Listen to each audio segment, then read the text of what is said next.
जी बताया जाए आज की प्रेस कॉन्फ्रेंस के उद्देश्य से। सबसे पहले आप मीडिया बंधुओं को मेरा नमस्कार और गाय घाट की तमाम जनता को मेरी तरफ से दंडवत प्रणाम। और इस महापर्व में उनका योगदान गाय घाट के प्रति कितना होगा, कैसे होगा, इसके प्रति आज हम इस प्रेस वार्ता का कुणाल रखा जी, गया। जनता आप पर क्यों भरोसा करे? आप भी क्षेत्र में घूम रहे हैं, रिस्पॉन्स आपको भी मिल रहा है, तो लोग आप पर क्यों भरोसा करे? आप भी एक उम्मीदवार है विधायक के रूप में, इस पर क्या कहेंगे? आपने बहुत अच्छा प्रश्न पूछा कि मैं ही क्यों और जनता मेरे पे ही भरोसा क्यों जता रही है। आपने देखा होगा जिस समय कोई भी कैंडिडेट या कोई भी वर्तमान के विधायक जिस समय ग्राउंड पे काम नहीं कर रहे थे, उस समय मैं 2023 के अक्टूबर से मैं लगा हुआ हूं और पब्लिक के बीच में निरंतर जाते हुए उनकी समस्याओं पे काम करता रहा हूं। और जितना मेरे में क्षमता बनी है उनके हर एक समस्या का निदान करने की मैंने कोशिश करी है। चाहे वो पिंटू सहनी का मामला हो, चाहे वो आग लगी का मामला हो, चाहे वो हाईवे पे एक्सीडेंट का मामला हो, चाहे थाने के बगल में वो मार दंगे का मामला हो। वर्तमान विधायक निरंजन राय क्यों रहे? देखिए, वर्तमान के विधायक तो हैं, लेकिन अगर आप देखेंगे तो उन्होंने 5 साल में किया क्या है? आप मुझे ये बताएं कि उन्होंने 5 साल में किया क्या है? अगर वो उन्होंने 5 साल में कुछ किया होता तो जनता काला झंडा दिखाने का कार्य नहीं करती और अपने गांव से खदेड़ने का कार्य नहीं करती। अगर उनको खदेड़ा गया है, उनको भगाया गया है, उनके साथ अमेरिका और लंदन जैसी बातें की गई हैं, तो उनके कार्य के कारण किया गया है। उनका परिणाम है जो 5 साल ग्राउंड पे काम उन्होंने नहीं किया है। और ये मुझे कहते हुए तनिक भी शर्म नहीं आ रहा है कि वो स्नो पाउडर वाले ही नेता है। आप एक तरह से उनको विपक्ष की तरह कटार करते हुए नजर आ रहे हैं, दूसरी तरफ जो जदयू से उम्मीदवारी कर रहे थे, टिकट को लेकर लगातार दावेदारी कर रहे थे, जो विधायक महोदय अभी तक जो थे उन पे कटाक्ष चल रही थी, लेकिन भरत मिलाप हो गया है, पूरा गाय घाट के माहौल बदलने में लगे हुए हैं। देखिए, ये जो प्रश्न आपने पूछा है ये जनता को पूछना चाहिए था। ये जो प्रश्न आपने किया है ये जनता के हित में प्रश्न है। इसका मतलब ये है कि यहाँ के नेताओं को न किसी पार्टी विशेष की जरूरत है, उन्हें अपने टिकट की जरूरत है। उन्हें विधायक बनने के लिए उनको टिकट चाहिए, वो उसके रणभूमि में उसके लिए काम कर रहे हैं, टिकट के लिए काम कर रहे हैं, ना कि वो जनता के कार्य के लिए, दुख सुख में, डेवलपमेंट के लिए, विकास के लिए। इस मुद्दों पे उनका कोई लेना देना नहीं। उनका लेना देना ये है कि मुझे टिकट मिला तो मैं पार्टी में हूँ, मुझे टिकट नहीं मिला तो मैं पार्टी में नहीं हूँ। क्या लगता है प्रेजेंट के विधायक जो निरंजन राय रहे हैं और पूर्व के जो विधायक रहे हैं वो उनके बेटे निरंजन राय को समर्थन कर दिए, इस पर क्या लगता है? समर्थन कर दिए, अच्छी बात है। उन्होंने एक दूसरे को भरत मिलाप भी किया स्टेज पे, बहुत अच्छी बात है। लेकिन ये जनता को देखने वाली बात है कि अगर दो पार्टी है तो दोनों पार्टियों का विचारधारा अलग अलग है, एक पूरब है तो एक पश्चिम है। अगर आपकी विचारधारा मेरी विचारधारा से अगर नहीं मैच कर रही है तो हम दोनों मंच साझा कैसे कर सकते हैं? इसका कोई मुझे आप एक एग्जाम्पल देके दिखा दीजिएगा। मेरा सिद्धांत अगर आपके सिद्धांत से नहीं मिलता है, मेरा विचार अगर आपके विचार से नहीं मिलता है, तो मैं मंच साझा कैसे कर सकता हूँ? इसका मतलब तो स्पष्ट रूप से यही दिखाई दे रहा है कि आप जाति की राजनीति कर रहे हैं। इसका मतलब यही दिखाई दे रहा है कि आप टिकट की राजनीति कर रहे हैं। आपको टिकट मिलना चाहिए था, कहीं से टिकट नहीं मिला, आप जाति की राजनीति कर रहे हैं। इस समाज को जातियों में बांट करके और पूरे गाय घाट को और पूरे बिहार को इस तरीके से दिखाने की कोशिश की जा रही है कि जाति से ऊपर कुछ है ही नहीं। कल तक अशोक सिंह जी भाजपा के रहे, आज अभी जनसुराज का दामन थाम के चुनाव लड़ रहे हैं, तो उन पर क्या कहेंगे? देखिए, मैं पलटू रामू के बारे में मैं कुछ नहीं बोलना चाहता, क्योंकि इतिहास रहा है। ठीक है, वो पहले जदयू में थे, फिर जदयू में थे, फिर निर्दलीय थे, फिर भाजपा में थे, आज जनसुराज में है। तो इस पे मैं कोई कटाक्ष नहीं करना चाहूंगा। पलटू और राम के ऊपर कटाक्ष करना मुझे तनी भी सही नहीं लगता। कोमल सिंह लगातार क्षेत्र का भ्रमण कर रहा है और आप भी लगातार क्षेत्र का, हालांकि भ्रमण तो सभी लोग कर रहे हैं, लेकिन कोमल सिंह गायघाट का विधायक क्यों नहीं बने? देखिए, कोमल सिंह प्रत्याशी अच्छी है, मैं मानता हूं, लेकिन उनका कार्य करने का जो शैली है वो ठीक नहीं है। अगर आप कहेंगे उनके ऊपर उनके पारिवारिक छवि के कारण कोमल सिंह को डैमेज हो रहा है। मेरी बात समझिएगा। 2010 में उनकी माताश्री विधायक बनी, काम न करने के कारण 15 में जनता ने उसे कुर्सी से उतार के हटा दिया। ठीक है। 20 में खुद विधायक बनने के लिए उन्होंने प्रत्याशी थी, उन्होंने इलेक्शन भी लड़ा, जनता ने स्वीकार नहीं किया। लोग कह रहे हैं कि धन के बदौलत टिकट खरीदा गया है, लेकिन वो खुद ही प्रत्याशी होकर अपना वोट जो है अपने नहीं डाल सकते, तो हम देखिए, कैसे दे दें?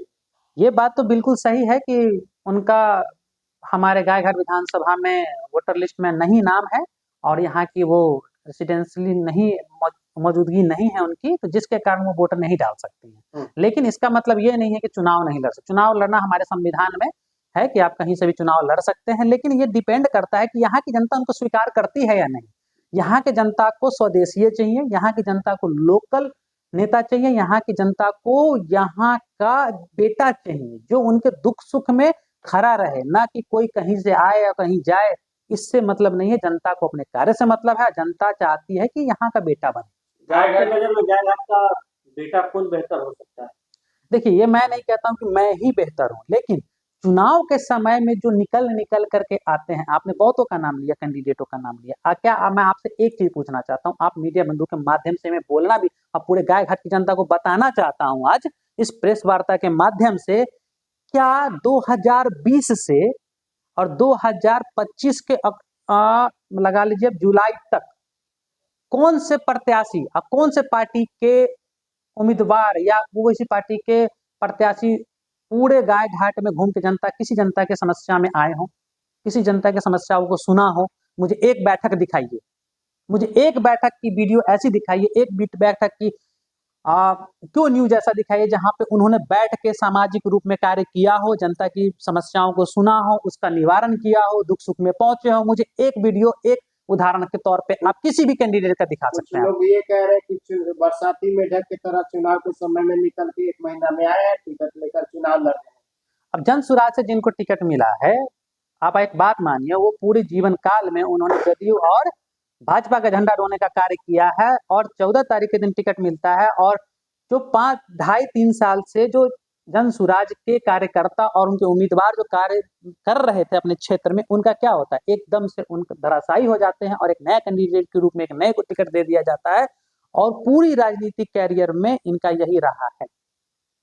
अब गायघाट की जनता किस पर भरोसा करेगी? यहाँ तो विभिन्न दलों के लोग आते हैं चले जाते हैं, अब जनता किस पर विश्वास करेगी? देखिए, जनता के विश्वास की जो बात है, जहां तक जनता हर बार ठगी गई है, उनके साथ चीट हुआ है, उनके साथ धोखाधड़ी हुई है, उनके साथ मतलब विश्वासघात हुआ है। आप समझ सकते हैं कि मैं अगर 2-2.5 साल से यहाँ काम कर रहा हूँ, तो मैं सिर्फ वोट के लिए काम नहीं कर रहा हूँ, मैं इनकी समस्याओं के लिए काम कर रहा हूँ। मैं आपके माध्यम से आज ये मैं बोलना चाहता हूँ, ये ऑन रिकॉर्ड बोलना चाहता हूँ, परिणाम कुछ भी हो, मैं वैसे ही खड़ा रहूंगा जैसे आज हूँ, मैं वैसे ही काम करता रहूंगा जैसे कल था, मैं वैसे ही काम करता रहूंगा जैसे मैं अभी कर रहा हूँ। मैनिफेस्टो क्या है जनसम्मति पार्टी का? हमारे मैनिफेस्टो में बहुत सारी चीजें हैं, लेकिन मुख्य चीजें क्या है? क्या हमारे गायघाट में कोई डिग्री कॉलेज, इंजीनियरिंग कॉलेज है? नहीं। ठीक है। क्या ये भ्रष्टाचार मुक्त है? नहीं। क्या किसानों के लिए कोई सुविधाएं हैं? नहीं। क्या महिलाओं के लिए कोई योजना जो है परस्पर काम कर रही है? नहीं कर रही। सबसे बड़ी और अहम बात, जिस नौजवान को यहाँ दारू, गांजा ऐसे में लिप्त कर दिया गया है, उनका भविष्य जो है मतलब अंधकार में जा रहा है, उनके लिए कोई काम नहीं कर रहा है, उनके रोजगार के लिए कोई काम नहीं कर रहा है, पलायन के ऊपर कोई काम नहीं कर रहा। और मैं आपको बताते हुए बड़ा गौरवान्वित महसूस कर रहा हूँ, मैंने इस गायघाट में लगभग 2.5-3 साल में नहीं तो 65-60 बच्चों को रोजगार देने का काम किया है। ऑन रिकॉर्ड कह रहा हूँ, 65 से 60 बच्चों को रोजगार देने का काम किया है। और मैं आगे इस चीज को 10 गुना तेजी और रफ्तार के साथ इसको बढ़ाना चाहता हूँ कि गायघाट के युवाओं को रोजगार मिल सके, यहाँ से उनको दूर जाने की जरूरत ना हो, पलायन करने की जरूरत ना हो, उन्हें यहाँ काम मिले, उन्हें रोजी रोजगार मिले, जिनसे अपना जीवन यापन और अपने परिवार की देखभाल अच्छे ढंग से कर पाए। आपने किसान की बात की है, बिन मौसम बरसात और साल में 2 बार बाढ़ आने से गायघाट की जनता त्राहिमाम किया है, तो बाढ़ से कैसे बचाया जाएगा किसानों को? देखिए, कुछ ऐसी चीजें होती हैं जिसपे हमारा कंट्रोल नहीं है, लेकिन कुछ ऐसी चीजें हैं, जैसे आपने कहा बाढ़ पे प्रॉपर कंट्रोल नहीं है, लेकिन जगह बांध अगर दुरुस्त होता, तो बांध अगर नहीं टूटता, बांध को नहीं तोड़ा जाता, तो आप समझ सकते हैं इधर बाढ़ आने की कोई संभावना ही नहीं थी। लेकिन बारिश की बात करते हैं तो ये तो प्राकृतिक देन है। बारिश कभी भी हो सकती है, लेकिन बाढ़ को रोका, बांध के द्वारा रोका जा सकता है और उसमें 5 साल काम किया जा सकता था, जो कि नहीं हुआ। बाढ़ और बारिश से किसानों की फसल बर्बाद हुई, ना तो उन्हें अभी तक मुआवजा मिला और नहीं कोई सहायता। अब देखिए, बड़े बड़े नेता प्रचार प्रसार में इसी क्षेत्र में घूम रहे हैं, लेकिन जब बाढ़ से जनता मर रही थी, तब यहाँ बड़े बड़े नेता ने एक बार भी आ करके अपनी जनताओं के बीच उनकी न समस्या सुनी, न बाढ़ को देखा, न उन्हें कोई राहत का काम किया, न ऐसा कोई कार्य नहीं किया जो एक नेता को करना चाहिए, एक सरकार को करना चाहिए था। लेकिन प्रचार प्रसार में आपने देखा होगा, बड़े बड़े दिग्गज लोग आए हैं और प्रत्याशियों का प्रचार में अपना समय गंवाया है, लेकिन जनता के बीच उनकी समस्याओं के लिए एक भी आवाज अगर उठी होती तो आप मुझे वो क्लिप काट के दिखाइए, वो कोई भी नेता आवाज उठाया होता कि नहीं, यहाँ की जो गाय घाट की जो जनता है बाढ़ से मरी है, इनके लिए ये करूंगा वो करूंगा, कुछ ऐसा अगर लगता है आप मुझे बताएं। 6 तारीख को चुनाव है, तो चुनाव को लेकर जनता से क्या कुछ कहना चाहेंगे? देखिए, 6 तारीख को चुनाव नहीं, ये पर्व है। मैं कहता हूँ, जनता से अपील करता हूँ कि मैं ये ऐसा पर्व है जिसमें आपको अपनी स्वतंत्रता से, संविधान ने ये हक दिया है कि अपने स्वतंत्रता से अपना वोट आप ऐसे कैंडिडेट को करें जिससे आपके भविष्य को एक नई दिशा मिले, आपके बच्चों के भविष्य के लिए वो उजागर साबित हो, आपके इस निर्णय के लिए और आपके इस डिसीजन पे आपको गौरवान्वित महसूस हो, ना कि आप ठगे जाने जैसा महसूस करें। तो गाय घाट की जनता से अपील है, वोट बहुत सोच समझ के दे, आपका वोट बहुत बहुमूल्य है, और वैसे व्यक्ति को दे जो पैसे के खिलाफ हो, किसी प्रलोभन के खिलाफ हो, वो सच्चाई की बात करे, रोजगार की बात करे, विकास की बात करे, वैसे को वोट